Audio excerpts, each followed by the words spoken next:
Hi, in this video, we will continue the connection of a PBX to SIP caller, setting up the queues monitor.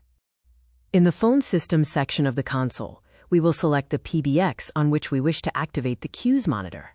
Once selected, we will navigate to the queues monitor tab.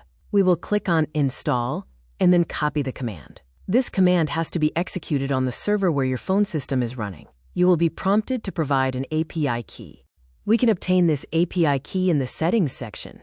In that section, we will click on API Keys and then on Create. Enter a name to identify the API key and turn on the phone system queues monitor switch. After that, save the changes to generate the API key. Copy the key and store it in a secure place. The key is only showed once.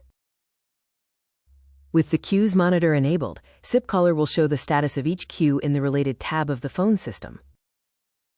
Now that we have it enabled, let's see how this useful SIP caller feature can be used in your campaigns.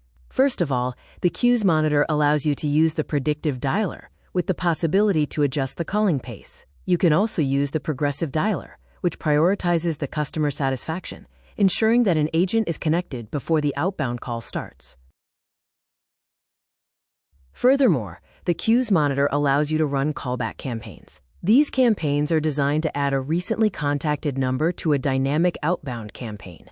A post-conversation callback will add the contacted number to the dynamic campaign when a call ends. One example of this type of campaign is a call rating survey.